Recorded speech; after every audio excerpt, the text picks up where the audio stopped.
Fomapan Creative 200 film that I have never used, and I'm really excited to finally give it a whirl.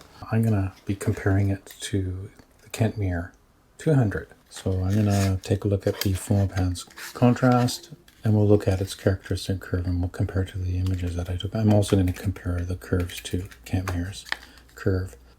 I'm going to look at grain. The Kentmere I found to be actually pretty grainy. So we'll see with Fomapan what its grain looks like. I'm also going to look at sharpness. I'm going to look at the color sensitivity. And I think I'm going to look at reciprocity because I did see their chart, Foma's chart, and it looks crazy. And I'm also going to check out the Fomapan's Anti-Halation.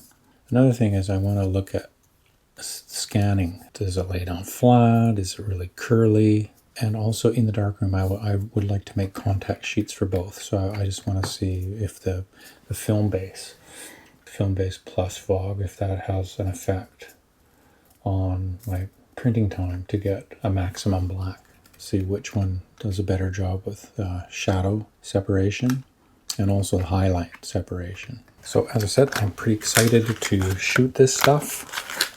So let's get out there and do it.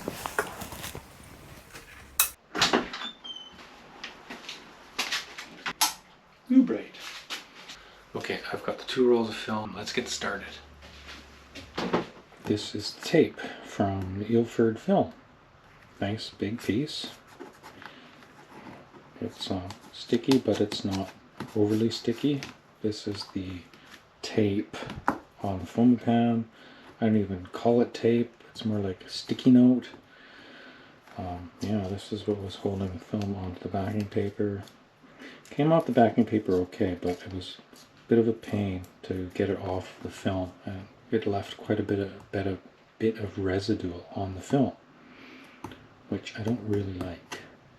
I tried to rub it off. I got most of it off. The backing paper for the Fomapan, the numbers and dots are really dark compared to the Kentmere. If you use old folders, like I do sometimes, it's really hard to see the numbers through the little red window, or orange window, or yellow window, like on my Mamiya 6.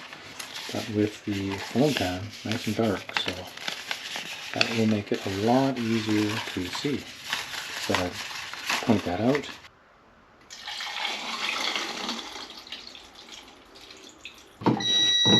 Okay, that's our pre-rinse. And that green is most likely from the Fomapan.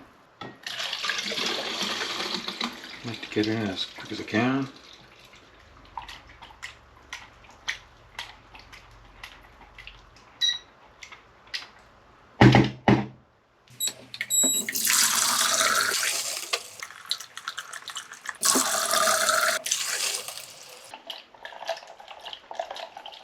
Okay, it's time to take a look.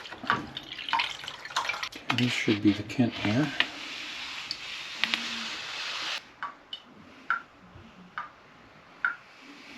Fomapan.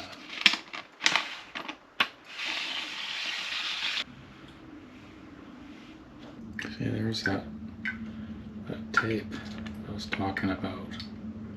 I don't like that because see, that can actually, if you don't get it off, it can come off and re-adhere itself on the film. Okay, I'm gonna let those dry and then I'll come back and take a look at them, see how they dried, if they're flat, curly, what, and then I'll take them upstairs and scan them. Let's go and check on that film.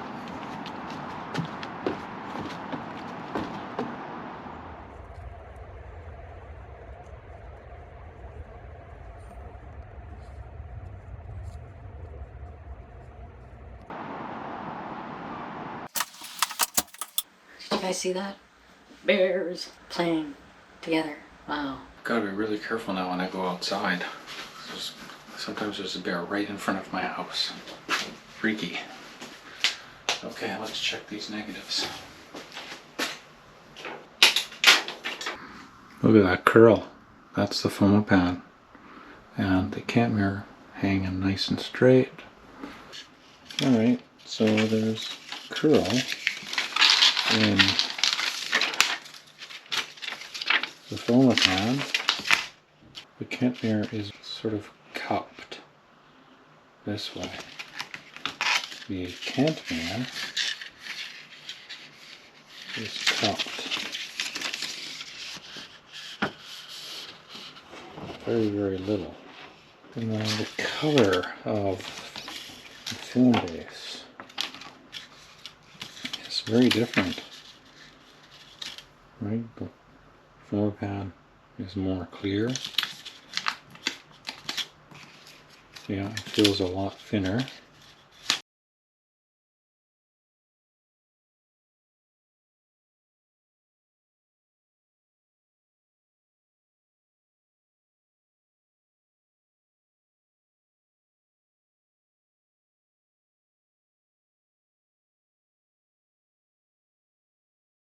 Let's check it with the densitometer.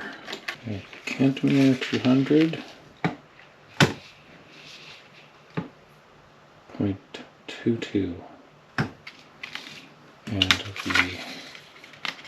Fomapan 200.12. Wow, it's almost half.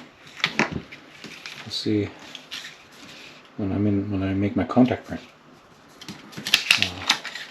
The contact printing time should be shorter than this one. Okay, I've cut the negatives. I normally cut them in 3s, but I don't have big enough sleeve for them, so I had to cut them in 2s. But look what happened. Look how curly it is. That's going to drive me nuts when I go to scan. The Kentmere is nice and flat, other than the cup, but that doesn't bother me.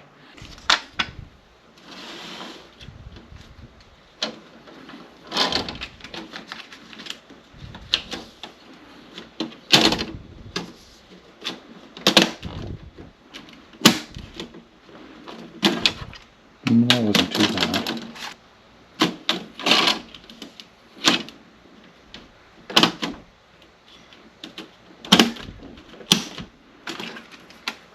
Okay, well they're in, and they're not too bad. They're flat enough, I would say.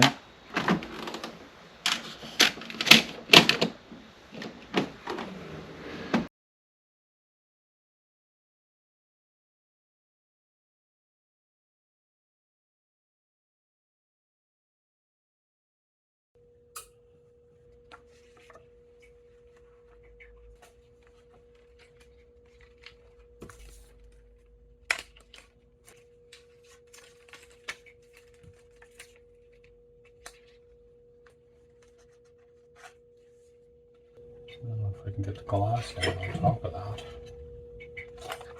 Ooh.